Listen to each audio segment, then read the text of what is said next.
Assalamualaikum warahmatullahi wabarakatuh.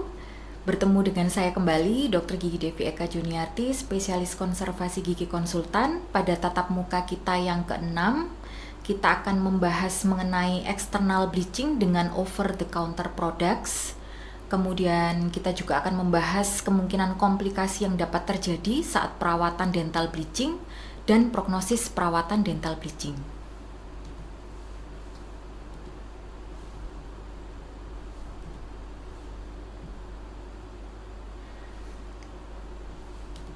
Pada perawatan eksternal bleaching, kita juga bisa melakukan perawatan tersebut dengan beberapa produk yang dijual bebas di pasaran atau disebut juga istilahnya dengan over the counter products.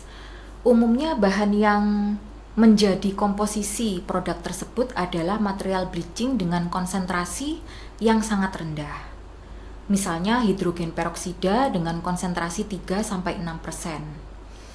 Produk ini bisa dipasarkan dalam bentuk gum shields, whitening strips, kemudian whitening dentifrices, paint on, ataupun berupa pasta gigi dengan pemutih. Bleaching dengan over the counter products ini sebaiknya dilakukan untuk tujuan touch up setelah kita melakukan bleaching dengan dokter gigi. Jadi perawatan ini sifatnya hanya sekedar untuk maintenance supaya warna yang diperoleh setelah bleaching bisa dipertahankan atau tidak mudah mengalami relapse. Jadi perawatan ini bukan merupakan perawatan utama. Berikut adalah macam-macam produk pemutih gigi yang bebas dijual di pasaran.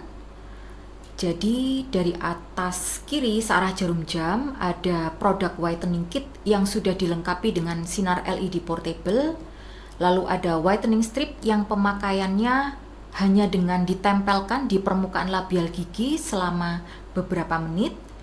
Kemudian ada juga pemutih yang dilengkapi dengan tray all size. Pastinya hanya bisa digunakan oleh konsumen atau pasien yang lengkung giginya normal. Karena pada produk ini tidak menggunakan custom tray. Lalu ada whitening pen, di mana pemakaiannya tinggal diulaskan saja pada permukaan labial gigi, dan dentifrices atau powder pemutih yang bersifat abrasif.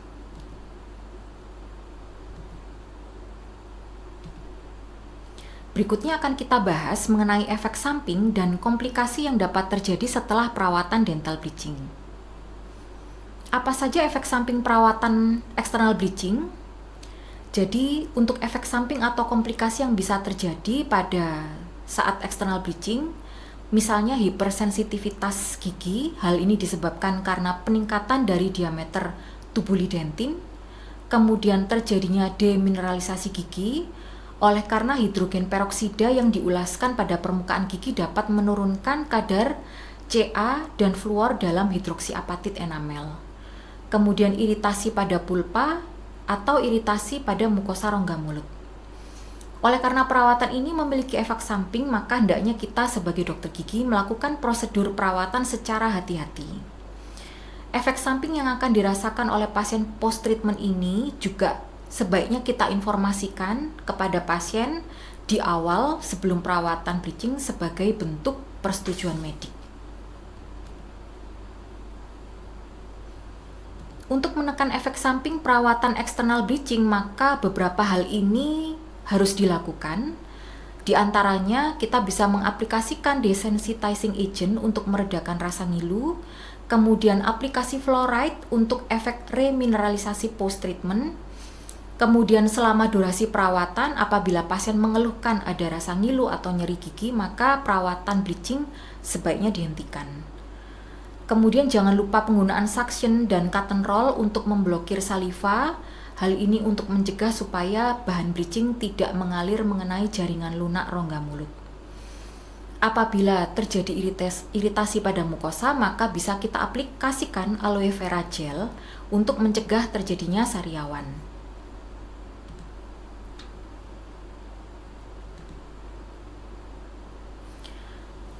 Ada dua macam desensitizing agent yang bisa kita gunakan untuk menurunkan sensitivitas gigi post-treatment, yaitu Yang pertama adalah potasium nitrat dan yang kedua adalah fluoride.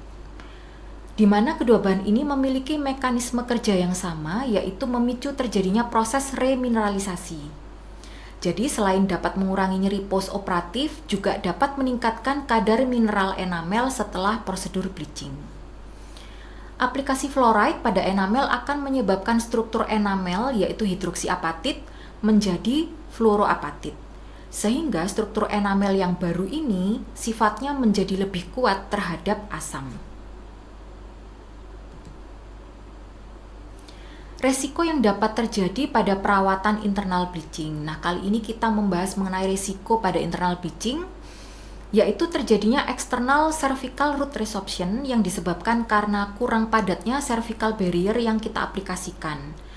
Bisa terjadi karena karakter dari bahan cervical barrier tersebut porus, sehingga terjadi difusi dari material bleaching ke arah periodontium. Kemudian risiko yang kedua adalah terjadinya rediskolorasi atau relapse dari warna gigi yang sudah kita lakukan internal bleaching.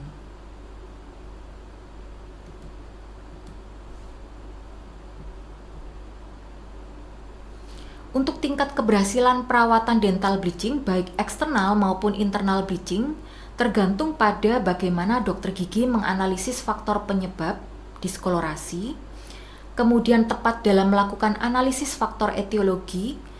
Hal ini akan membantu kita dalam mengindikasikan perawatan yang tepat.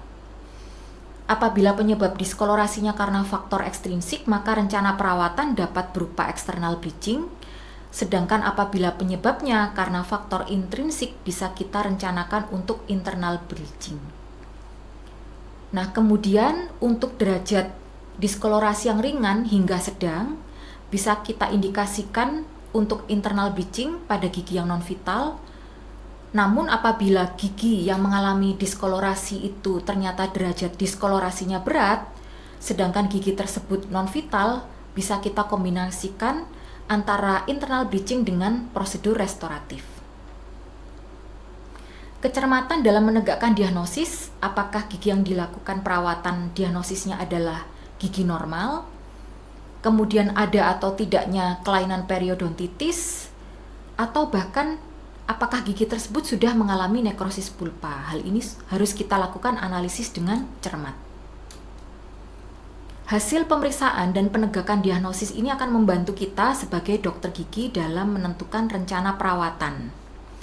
Dan yang tidak kalah penting di sini adalah setelah melakukan pemeriksaan menyeluruh, kemudian menegakkan diagnosis, kita harus KIE-kan kepada pasien. Kita beri informasi, edukasi, kemudian kita komunikasikan kepada pasien setiap prosedur yang kita lakukan dan bagaimana tingkat keberhasilannya.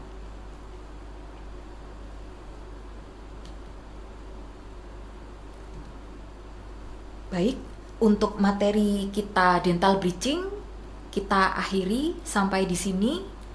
Semoga bermanfaat. Terima kasih banyak atas perhatiannya. Wassalamualaikum warahmatullahi wabarakatuh.